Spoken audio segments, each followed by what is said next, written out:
Nataka niulize swali, huwa kwenye nyumba zenu mnatumia njia zipi kukabiliana na mbu? Wapo wanaoua kwa makofi.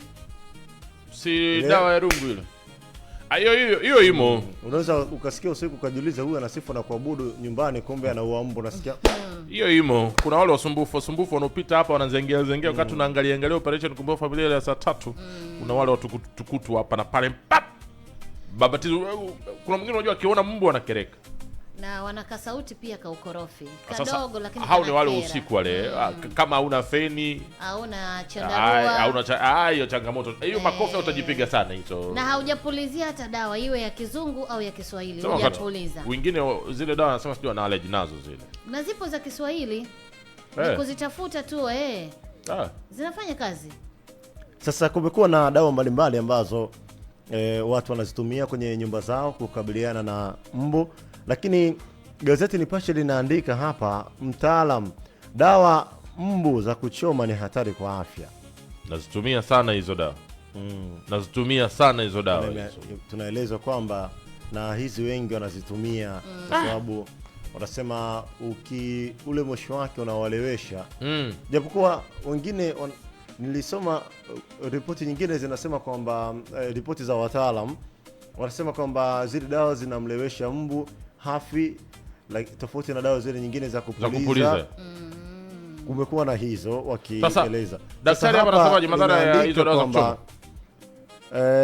Katika ukurasa huu wa 12 tunaelezwa kwamba dawa ya mbu ni nyenzo inayotengenezwa kwa dawa ya kuua au kufukuza wadudu. Inapowashwa na kuacha moshi, kemikali hizo hufukuza mbu na kupunguza uwezo wa kumuua mtu. Dawa. Sasa ushauri wa kitaalamu katika utumiaji sahihi unagusa namna ya kuwasha dawa chumbani, kisha kusubiri kwa dakika 90 hadi 120 ili moshi utoke kabla ya kulala. Uingizaji hewa ya kutosha. Inashauriwa mtu asichome dawa katika chumba kilichofungwa kabisa. Ihakikishwe kuna mwanya wa hewa kupita ili kupunguza mkusanyiko wa moshi wenye sumu.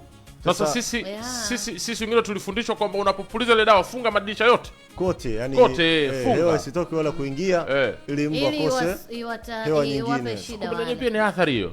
Sasa hapa tunaelezwa kwamba huo ni ushauri wa kitaaluma. Ushauri wa kitaalamu dakika 90. Dawa hizi za kuchoma ni mbaya. Ndio. Yaani ni hatari, lakini sasa utumiaji wake vile vigezo. Dakika 90 kwa 120. Hapo ikiwa ni lisali 1.5 hadi sasa hiyo ile dawa ya kupuliza ndo ametolea hapo ufafanuzi kwamba bora ile dawa ya kupuliza kuliko ile dawa ya kuchoma. Yaani hapo mimi ambacho nakikamata ni kwamba mishale ile ya jioni, mfano saa 11 unaweza ukaanza kuchoma dawa. Ukaacha ile nafasi ya wale mbu na ufanye shughuli za ndani. Za ndani. Mbu wenyewe wanaogopa ile harufu. Wenyewe wanaanza kutangulia kuondoka kwa sababu ya ile harufu. Kwa hiyo ule muda ambao moshi unatanda mle ndani mbu si wanakimbia, lakini kuna wabishi ambao wanaweza kwa wanajiingiza kwenye maeneo mengine. Ule muda unavyoendelea kukaa moshi uondoke, ndio wewe urudi sasa ufunge milango. Kwa hiyo ni muda wa kutime. Mbu wapya wasiingie, udili na waliopo ndani watoke, alafu ufunge mlango. Kwa faida ya Chaopa hapo, kabla hujauliza swali na wasikilizaji, mtaalamu anasema kwamba wanashauri kutochoma dawa hizo ndani ya vyumba vilivyofungwa kabisa, ingawa hadi sasa nyenzo hiyo ina mazoea ya kutumiwa muda mrefu. Sasa kiafya inatahadharishwa mwisho wake unaweza kuingia kwenye mapafu na kusababisha kikohozi, mzio au matatizo ya kupumua kama pumu. Lakini pia hapa tunaelezwa wataalamu wa afya wanasema kwamba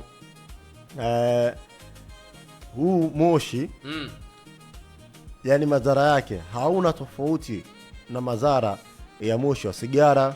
Anasema kuwa moshi huo unafanana na uvutaji sigara. Inashauriwa na wataalamu afya kwamba kutowashwa dawa hizo wakati wa kulala, badala yake ziwashwe saa 2 kabla ya kulala, masaa 2 kabla watu wajienda kulala. Sasa swali langu mimi kwa wasikilizaji, ni wangapi ambao tayari tumeguswa direct na huu mfumo wa hizi dawa za mbu? Mimi mwenyewe nimehusika namba 1 kiukweli, na hata juzi. Sasa ubaya wa sisi wengine, unachoma chumbani moja, unachoma sebuleni moja, wakati unaangalia TV umechoma dawa yako alafu iko hapa pembeni hapa inajaa. Yaani ndani unaisikia kabisa. Sasa nimejaribu hii sasa hii. Asante daktari. Daktari nani? Yuko wapi huyo? Bwana huyu ni mtaalamu ambaye atafutwa huyo. Unaweza kaja kutusaidia zaidi hapa.